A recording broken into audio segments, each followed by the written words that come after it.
Hi, I'm Jo Phillips, otherwise known as JoOutLoud, and tonight I have Lindsey Kaupp. Did I say it right, Lindsey? Close. Kaupp, like cow with a Lindsey P. Kaupp, Mm-hmm. Kaupp, chatting with me. So I've actually never chatted with Lindsey, so this is going to be awesome. Thank you for volunteering to visit with me tonight. I Oh, think we're going thank to you have for some having fun. me. Of course we will. First of all, I just want to say to everybody who's watching, like, Lindsey looks awesome tonight, right? Like that. I love the leather and the navy blue. It just looks so cool. So Thank you. love it. All right, we're gonna hit that number generator. We're gonna find out what age we're talking about. So Lindsey can't see me. There's a problem with the app where she can't see me and I can see her. So Lindsey, the age we're talking about, and I think this is interesting, is 31. 31. Oh Mm-hmm. gosh. That's Yeah, amazing. Okay. gonna be a good conversation. It will be a great conversation. Awesome. All right. So where were you when you were 31? So actually in a very similar place to now. So we were living in Pinoca. So it's only 2 years ago for me to give some context. Yeah, Lindsay's Um, only 33. So we were living in Pinoca. I was a year into my business with emotion therapy.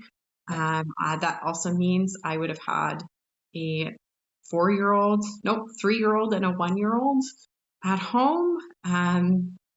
Yeah, and life was just ticking along. So I think where I was mentally and emotionally was kind of as many new moms would be. Um, Thinking that I was invincible, yet also struggling daily, right? So trying to put one foot in front of the other and keep going and really connect to a new kind of community, all of Hmm. those fun things that happen, right? Um, Yeah, yeah, it was a big year. So 31 would that's have been, yeah, what a just a great point time. to make right off. Like that your community changes when you have small kids and you go back to work or start like you're Yeah. so right. And I never thought of that before. That's interesting. Yeah, I was super I don't know what the word is, but um we opened our brick and mortar therapy clinic when I was just about 4 months postpartum. So I think I was still under the influence of some medication and just decided to go for it. But so it was a very interesting time in our life, also a little bit Mhm. stressful, I think, for our family and particularly maybe my spouse. But you know, Mhm. I'm super glad it all happened and everything happened the way that it was supposed to, right? Yeah. So you had little kids, and you were just starting your clinic. You were, Mhm. did you say you were a year into it at We that would time? be exactly 1 year in. Yeah, we just passed our third anniversary right now. So, yeah. Wow. And so what inspired you to start a clinic while you were starting a family? Well, I'm laughing because it's it crazy. is. It's actually kind of ridiculous. I actually had intended to start my clinic a year prior, and I was just getting into kind of the launch phase and logistics and all those things because I'm a therapist. I really wasn't a business person at that point.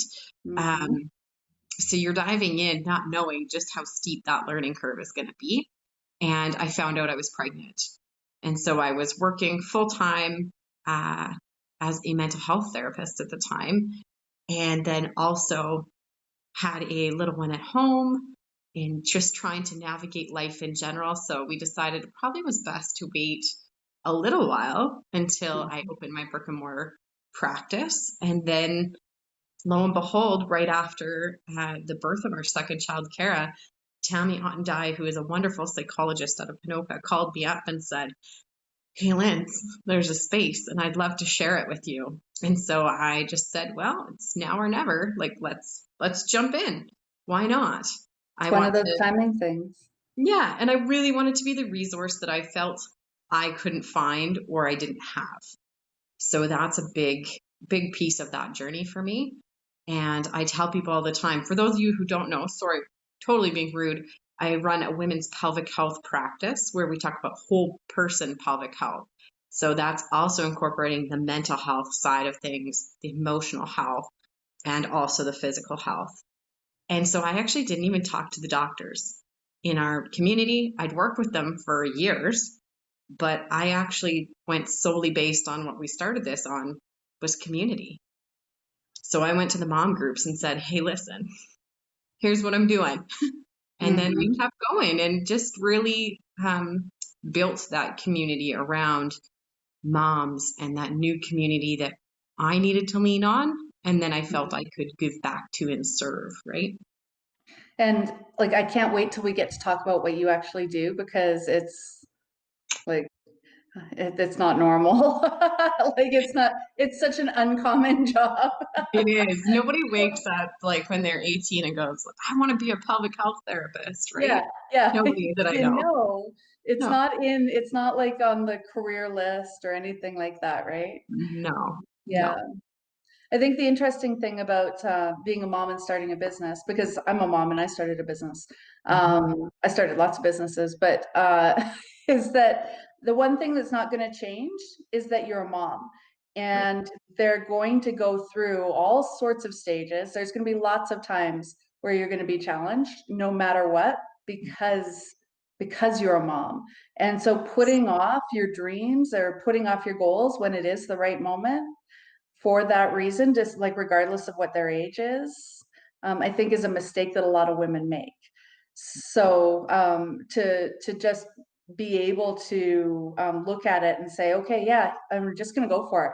It's all clicking. Here's the opportunity. I'm just going to go for it. Like, that's very cool.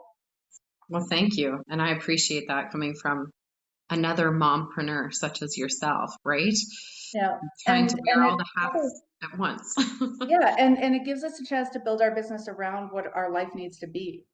Yes. So the earlier you start, actually, like the younger your kids are, the Yeah. more likely your business is to be formed around the needs you have, Mhm. like as a parent. So, what have you done anything to adapt to that piece of things as you've been building your business?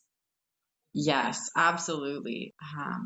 Right from day one, I was very clear with everyone that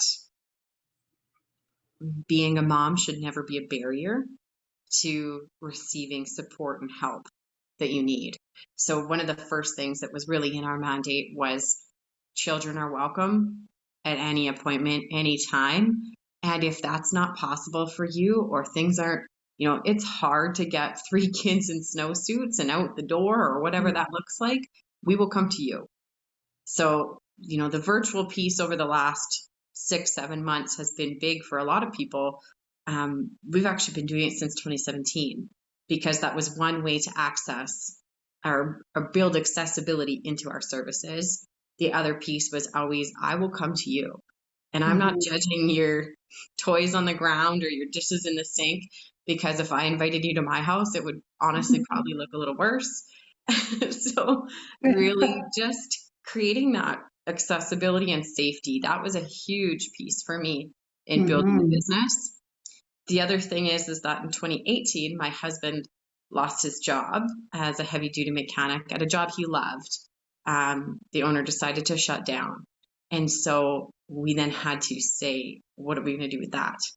And it was either my husband could be at a job or working Mhm. for something he loved to do. Like he would get up and want to go in on Saturdays. And I was like, oh man, that's amazing, right? That's really building a career that you love, right?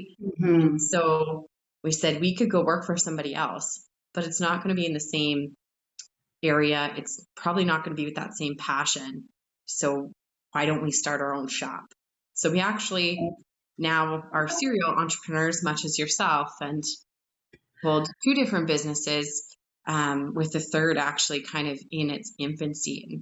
So really, we've had to just learn to juggle around Mhm. things. And one thing that I think I did not do well at the beginning, which I'm much better at now, is plugging into my schedule my true priorities first, which is Mhm. my girls, right? It's eating supper as a family at least Mhm. 3 or 4 nights a week. I'm not going to say it happens all the time, but at least on a consistent basis. So those priorities first, and then put my clients and different things around that. Because Yeah. if I'm not serving myself first, I really can't serve them well. And everything, like literally everything else can wait. The one thing that doesn't wait is your kids growing up. Like Yeah. it, And it's just poof. you live and learn that too, right? Like if I said that there Mhm. was zero regrets on how I did things, I'd be lying, right? There's absolutely things that I wish I had done a little bit differently, or things I wish I had been there for. But now I know, and now that I know, I can do different, right? Mhm. Yep. Then pass that on to other people. But sometimes you have to experience that for yourself, right? I think almost always we have to. And it's actually a hallmark of your 30s versus your 40s, Mhm. is that a lot of women are just starting to learn that in their 30s. So it's actually unusual in the women I've spoken with to speak with a 33-year-old who gets that already. And so it's pretty cool to listen to you already have the wisdom that comes with prioritizing and making sure that you're taking care of yourself first. We see a lot of women burn out around 35 years old, like 35, that's when divorce happens. That's when most life crises really start. And it's because they haven't taken care of that piece, right? The Mhm. making sure you know what your priorities are. Yeah, thank you. But So you know what who would I you have to give say? credit to there, Joe? Who's that? Is my clients that I used to work with at Centennial Center. So for those of you guys that don't know, Centennial Center is a mental health facility in Panoka. And that was my job, was working with people really trying to reintegrate back into their families and communities after a period of mental health struggle. And those clients have so much, those people have so much knowledge and world knowledge, like street smarts, right? All the things that we actually should know, not just the things that come out of the textbook. Mm-hmm. And so I made darn sure that I did not waste that opportunity to learn from them. I think I learned as much or more from them than they did from me. Because you can imagine having a 30-year-old at the time as Mm-hmm. your therapist, and you've been there, done that. So Mm-hmm. really had to learn to listen. So much about connection. You are so much about connection. Uh, Yes. that's that's cool. So when you were 31, what do you know now that you didn't know when you were 31? What a profit and loss statement is. Ah, Do you like what knowing that though? you know what? No, I am the numbers person, but I want to know the numbers at the end, really. Um, yeah, I love my bookkeeper for that. But no, what do I know now that I didn't know then? I think I really do know that the word priority is actually singular. It's not plural. So the word priorities is a lie. You actually can only have one priority by the definition. Mm. So that's a big thing that I have worked on a lot in the last year, 2 years, is actually defining, like, where do I want this to go? You talked about building a life outside of business and doing all these things.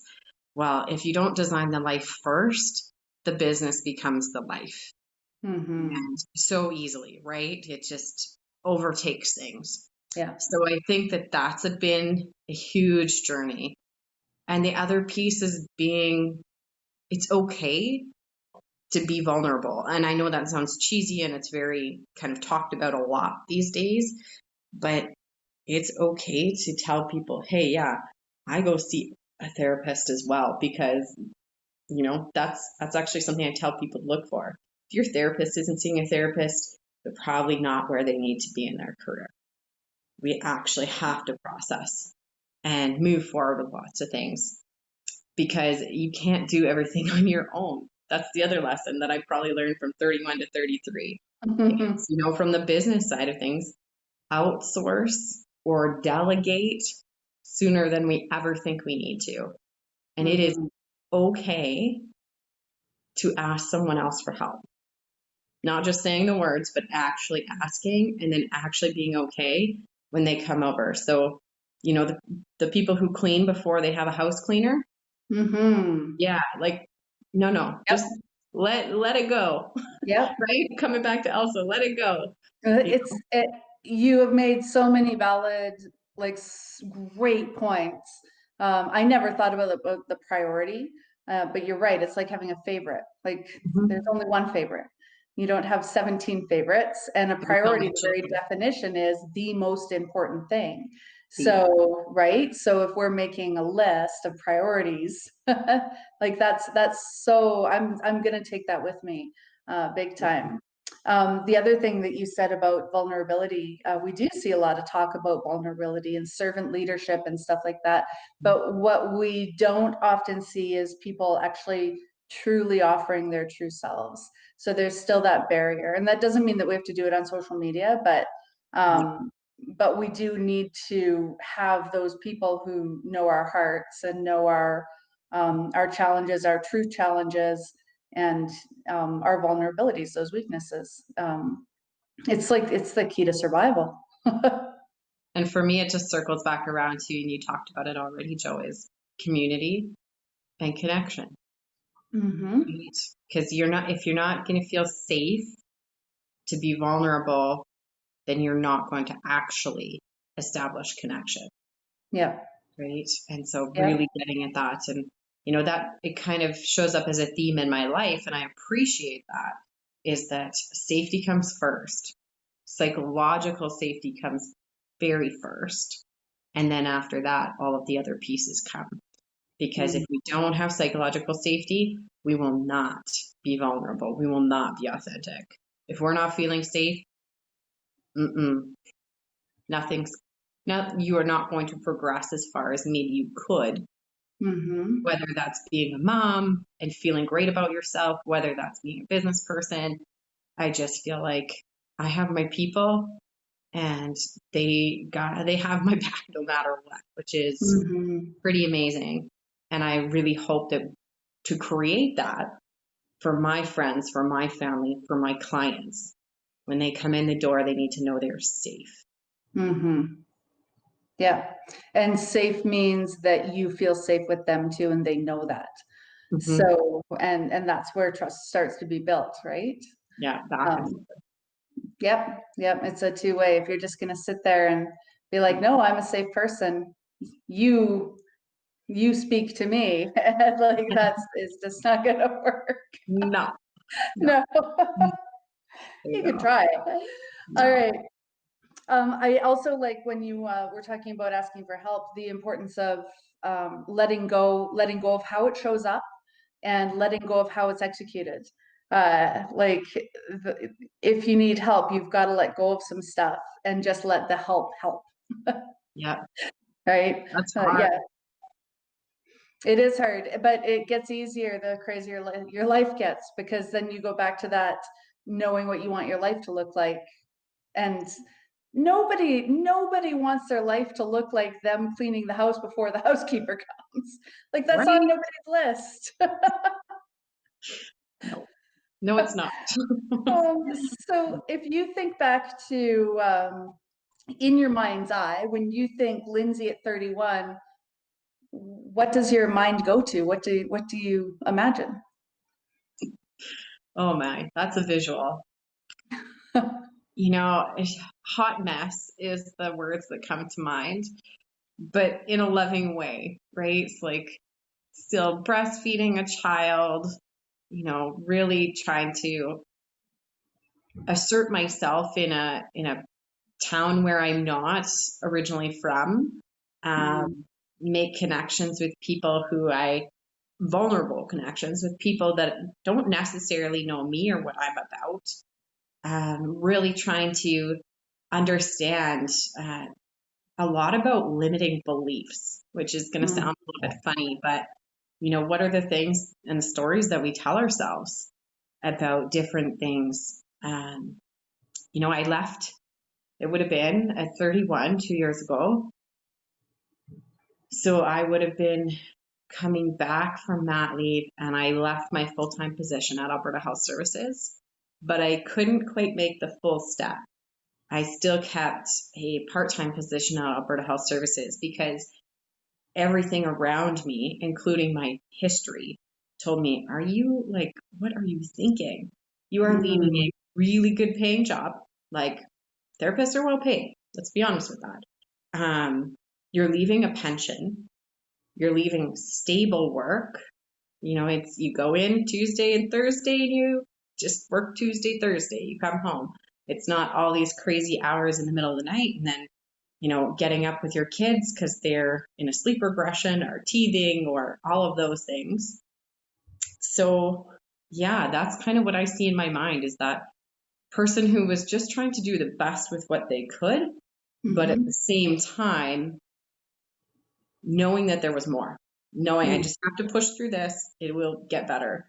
And, Mm-hmm. maybe we don't need to push through everything all the time, but that kind of determination, right? Hot Mm-hmm. mess determination. Like, I don't know how else to put that. I can totally relate. I very much know what you're talking about. What would you tell her? I would tell her to breathe Mm. and unclench her pelvic floor. But honestly, like, just it's okay if everything doesn't happen right now. Mm-hmm. And really, I wish even 2 years ago that I knew what I know now around it's okay for things not to fall into place exactly how you want them to, which Mm-hmm. is not how I usually roll. I like to be in control.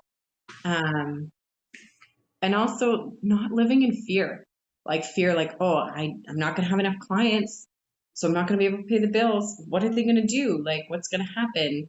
What's going to, all those different things. Mm-hmm. There's a will, there's a way. Like, if I really had to, Mm-hmm. I'd go work at a different job and pay my bills for a while, Yeah. I guess, right? And there's nothing wrong with that. Yeah. I find tremendous safety in being an entrepreneur. Like it never really crossed my mind that it was safer to work for somebody else than it was to work for me because the one person who's never laying me off is me. Right? Right? Like, and if I need more, I work harder. And so I'm just so much more in control of my experience than if somebody else was in control of my experience.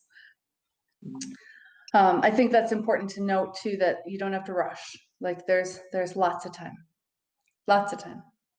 Yes. It sounds like you have a lot of self-love, self-confidence, self-esteem. Is that at 31, did you love yourself? Mm-mm. Nope. Definitely not. And probably still not 100%, right? Mm-hmm. I think that's another piece too there if we're talking that vulnerability piece. It's definitely still something I struggle with. I've never had an issue saying what I want to say. I've never Mm-hmm. had an issue jumping on, Facebook Live is terrifying for some people. I'm just like, whatever. If I don't have Mm-hmm. makeup on and I have my mom bun in and there's coffee, that's how it is. That's just going to happen that way. So, not in those ways, but in other ways, being confident is a big thing. And confidence shows up in different ways for people, I think. Mm-hmm. So, back at 31, did I love myself, confident in myself? No. I was shaming and blaming myself all over town that I was opening this pelvic health clinic and that we were running and I felt like a fraud because I had just gone through a traumatic birth that I felt I should have been able to handle differently, right? Because I was a therapist, specifically in the pelvic health world, I should have handled all of that differently.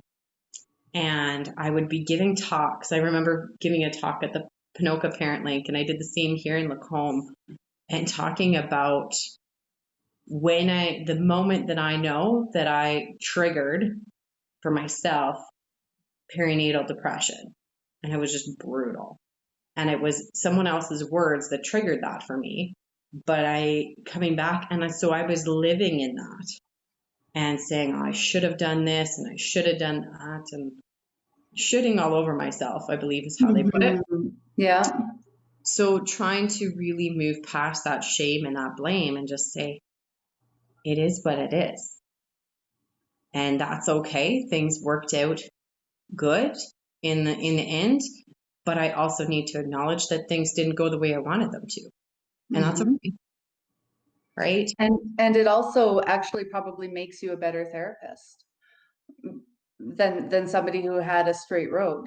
When you have those bumps, or when you have things that didn't really work out the way they were supposed to, especially related to your job, then it just makes you so much more empathetic and able to help people who are maybe leaning into those perfectionist tendencies, help them through that, right? Yeah. I never thought I was a perfectionist. Probably in the last 3-4 months, I've actually been like, oh, yeah, just kidding, right? That definitely, and not always in the Yeah. classic ways, but that doesn't mean that we're not almost living small because you're not sure that it's perfect, or it's not ready for someone to see, or how could I say that, right? Yeah. Yeah. Yeah. Yeah. I got to tell you, it was COVID that kicked my ass into doing these. Mm-hmm. Mostly because I was bored and I had a glass of wine and a friend who would do it with me. So it was like, okay, I love it. let's go. 80% Mm-hmm. unpublished means that it's getting out to the world, Yep. right? So, and it's this baby's never going to be 100%. No, No, nor should it be. exactly. Yeah. It just would be a really rough experience. So let's talk about 31 years old. What was your biggest dream 2 years ago? A Yeah, my biggest dream 2 years ago. I have to make sure that it's actually from then. I think really it hasn't changed in its entirety, but details always change, right? So Mm-hmm. 2 years ago, I really wanted to be quote unquote successful in what I was doing. I wanted to be debt free in my life. I wanted to be a leader in my community. Um, I wanted to be connected with a really solid group of, family and friends. And I really wanted to be able to do whatever the hell I wanted to do when I wanted to do it. Because I think that was also coming out of just coming into one's 3 and one's 1. You don't just get to go run down to the store because you No. forgot to buy coffee. You have to put them in the snowsuits, but don't put them in the snowsuits because the snowsuits don't go in the car seat, right? Go down to the store and get coffee. So I think The, that was a key for me. yeah, you and I sound very similar, because that's a description of my perfect life, what you just described.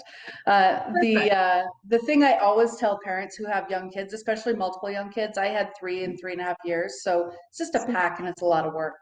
Yes. But the day that one of them can do up their own seatbelt is the day that changes your life. You Until just they need one. undo them in the back seat Yeah. on the highway. And you're like, put that back on, put that back Yeah, yeah. There's that too. on. There's so many things they don't tell us about parenthood. Oh, yeah. We, Everyone could we read a book, I think. We'd still be doing stuff.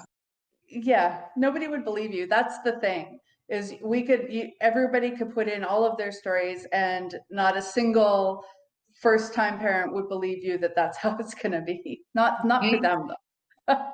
The best parent I ever was before I had children. I was really good at Yes. it, right? Yeah. And I feel like I'm going to be a really good parent about 10 years after my kids have left home. Yeah. That selective memory. Mm-hmm. Absolutely. Who has influenced you the most? You talked about your clients at the Centennial Center. Who's been a big influence on you? Who's been a big influence on me? There's That's a great question. And that's my way of buying time. I really feel that clients definitely do have some of the biggest influence on me. The other people that I would really put out there is, and I think COVID accelerated this. I started the journey a couple of years ago, but I know for other people it's been accelerated, is people that I've met online.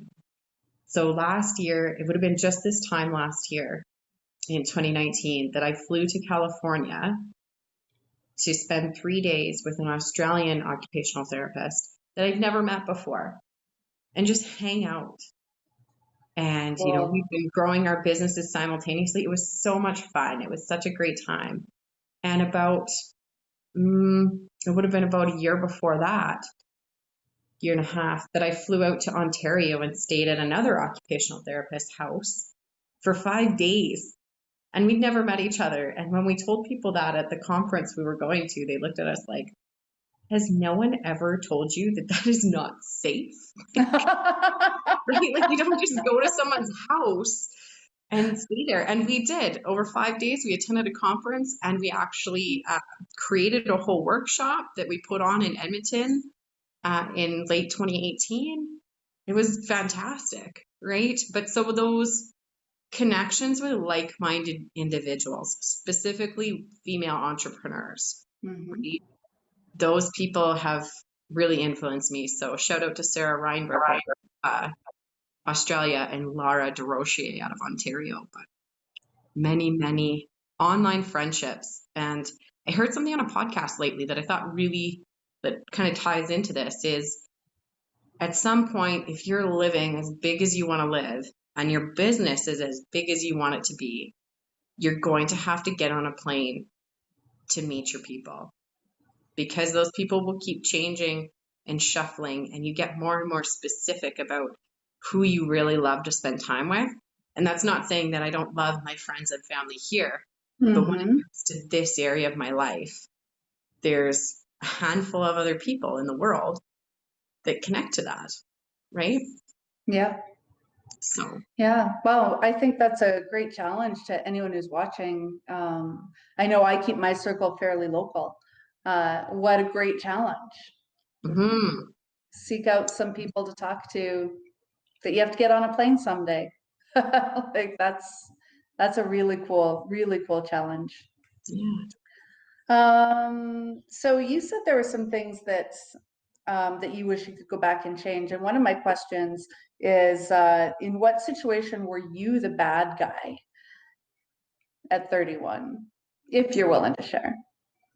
As a wife or a partner, absolutely. I was a walking nightmare, and I still am sometimes. And I say that with love to myself, but if I'm very honest, I'm not an easy person to be married to or in a relationship with. Yeah, I don't like to cook. I don't like to clean. I do like to do what I want to do. And I can get overwhelmed very quickly, which surprises some people because that's not what they see in my professional life. But when there's all these things happening, I get overloaded and just even sensory overloaded, right? And I need everybody to stop screaming or stop crying, or you can't run the radio and the vacuum at the same time. Like, that drives me bonkers. And don't unload the dishwasher in the morning, because the sound of those dishes actually will put me through the roof. Oh, so, wow. And that's actually a real thing. I learned the name. Yeah, names. it is. Absolutely. I can't remember. Yeah. But yeah, and it's more common after having babies in women, actually. But that's always been that way for me. And I really feel that my partner, Cody, has been very supportive, and thank goodness for his relaxed attitude, because I'm not relaxed, right? I'm go and I'm intense and all of those different things. And so trying to be a partner with that, particularly in the world that we grew up in and live in, right? Must be very hard. And someone just said this to me actually last Thursday. I was having a little bit of a breakdown to a good friend. And she said, like, man, and she thought it about herself, and then she pushed it over to me, which absolutely the shoe fit, was how hard must it be to be connected or married to a person who's so forward all the time and Mm-hmm. really on all the time. Like the brain doesn't stop. And I Yeah. don't mean that in a conceited way. I mean that in a like, I literally can't slow that down some days. Mm-hmm. I'm learning, but I'm Yeah. not there yet. So, how do we actually coexist and have a good relationship and also figure out, day to day life? Who's doing Yeah. the laundry? Who's paying the bills? What's going on there? Yeah. One of the best things, just like if this helps you, because I'm very similar, I'm very driven. Like if my biggest dream 2 years from now, I'll look back and be like, why didn't I dream bigger? Because I just like go, go, go, right? But one thing, because my brain doesn't stop, I'll think probably 17 things between the one something I say and the next thing I say. And I feel like you're the same. So one of the things that I started doing with my partner to help him understand a little bit more was actually voice the train of thought. So I would say something, I'd say the next thing, and I'd say, and this is how I got there. And I would tell him all of the thoughts that came in between. And the more often I did that, the more he understood how quickly my brain is working all the time and doesn't stop. Like it just always. So it might be worthwhile for you if you're looking for Yeah, something. It absolutely. definitely was helpful for us. I Yeah. think that's great.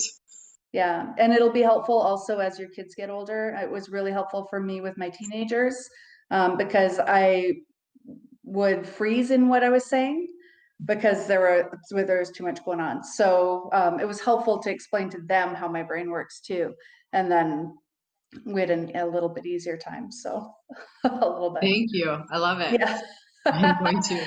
I'm gonna yeah. have to warn him ahead of time. You're gonna sound crazy. That's the thing, right? Yeah, that's okay. I believe someone once referred to me as a mushroom cloud. They're like, you Yeah, can take like an idea that's like this and then just go, but I'm like, yeah. Like, and then this, and then this, and then this, and this, and yeah. fireworks, right? Yeah, absolutely. All right. Well, what lessons did you take from 31 that you keep with you today at 33? I think really that lesson around it's okay to not be okay. I had to not be okay because I wasn't. So if I Mm-hmm. pretended too long that I was, or different pieces to that, then it just made things worse, right? Um, Mm-hmm. so that was a huge one is it's okay to not be okay. And again, out of my work in mental health, it's okay to literally call a mental health day. And in private practice, that's pretty hard to do. Call up and take out a whole day of, you know, income, but it's Mm-hmm. okay and it's necessary sometimes. Mm-hmm. The other piece to that would be, that patience piece. Take the time instead of just being a bull in a china shop, slamming around and thinking that's what you want. Come back to that priority piece, right? And what do I truly want? And what are the things that I can do today to get there? And really put the other things aside, right? Mm-hmm. So, with being a little bit less patient at 31, I think that that really was helpful in illustrating and giving me some failures, right? I didn't hit all the goals that I wanted to. Things didn't turn out exactly how I wanted them to in multiple situations. But those failures really gave me an opportunity to reflect and say, like, is that because of this or this or this? Or is it because maybe I didn't stop to actually A, clarify what I wanted, Mm-hmm. right? And B, figure out a path before I just started traipsing off on any direction that I thought was generally north, right? Mm-hmm. Yep. So Good lessons. Good lessons. Yes, and this is a really great conversation because it's making me reflect on all of it. Thank you. That's that's whenever somebody says like, what do you talk about? The whole point of doing this is that we all have a story that helps somebody. Every Yes. single one of us. We're all extraordinary. It's not Mhm. defined by celebrity and wealth. It's just defined by the lives we're living, right? So yeah, you've had so many great things to say. I want to talk about your business. Uh, so it's called Emotion therapy is our brick emotion and mortar. therapy. Yeah. Okay, This, and can you explain what you do? yes, this is the $1 million question. So I'm a women's pelvic health occupational therapist. And why this is the $1 million question is because most pelvic health therapists are physiotherapists. I love my physios. The beauty, though, of being an occupational therapist, and there's only about 4 of us in Canada working in this space right now, soon to be 10, because we're actually hosting a workshop for 6 more in December. But is that we do get to work across the spectrum. And what I mean by that is we get to do work in mental health and emotional health. We talk about how somebody's environment, physically, culturally, socially, all of the things impacts. We get to talk about sensory, right? So how do the things that are coming into your brain and into your sensory system in the day impact you? And then lastly, we get to work with the physical piece. So defining occupational therapy in general is very hard because occupational therapists work in seniors' homes, they work in mental health, they work with pediatrics, they work all across the spectrum, helping people do what they want and need to do. So sleeping, brushing your teeth, sex, any and all of the above. Hmm. So as a women's pelvic health therapist, I get to just expand that scope a little bit. I don't have to simply work with the muscles and the bones and the structure of the pelvis and the pelvic floor, which we do, but we also get to talk about what impact does it have on someone's mental health when they have chronic pelvic pain or when a birth hasn't gone the way that they envisioned it. And Mm-hmm. now they're living maybe with a pelvic organ prolapse, which is where the organs are shifting downwards and creating pressure. They might even be coming out our different orifices, so the vagina or Mm-hmm. rectum. So many things all wrapped up into one. And I love it Mm-hmm. because no 2 clients are the same. Mm. And you're so right. There's such a mental health component to all of that. Like, Yes. I love the direction that our world is going in, that we are looking at things in a more holistic way. If your ankle's sore, maybe it's because of your knee, Right? Hip bone's but connected to the knee bone. Yeah. right, and that there will be other parts to it. It's very hard to go through your physio if you're feeling awful about yourself every day. How do you even get out of bed to get to do the actual physical work, right? How do Yeah. you talk about this with your spouse? If you had a baby and it's not, things aren't the way they used to be. Or maybe you're divorced and things aren't the way they used to be, and now like, how do you, there's just so many pieces to it. My brain is just going like, oh, this is an awesome It's job. 17. And it is, and it really truly is. And I'm so lucky to be able to work in this area. And we can talk, right from, I say we talk pediatrics, like kids who are bedwetting and Mhm. who are having difficulty with, you know, going peeing, going poop. Yeah, that's one piece to it.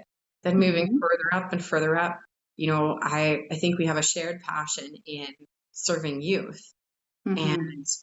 man, if I can talk to a bunch of 13 and 14-year-old girls and prevent them from going through many of the things that my generation or the generations ahead of me had to go Mhm. through, wow, Mhm. I really, really, that's where I feel we can be impactful.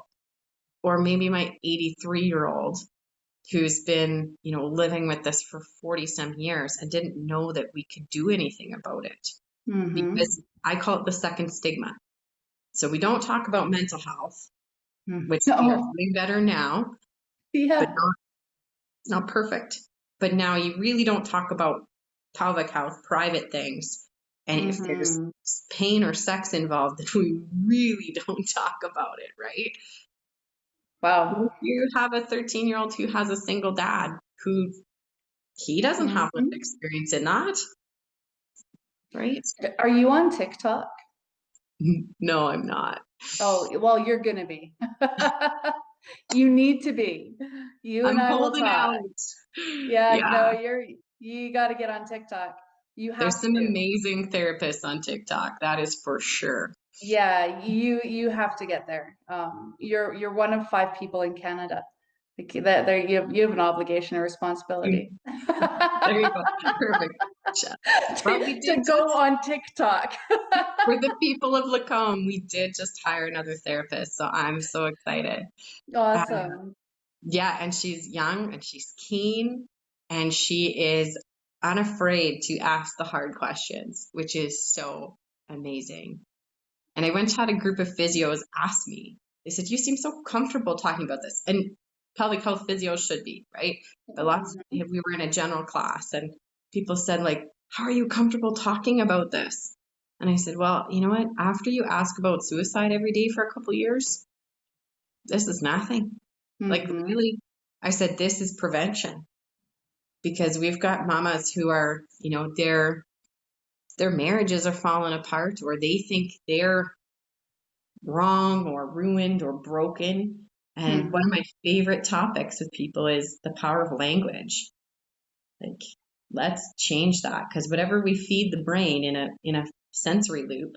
So if it hears "I am broken," it goes, Mm-hmm. "Yep, gonna file that one away, right? Yep. Yes, I'm broken.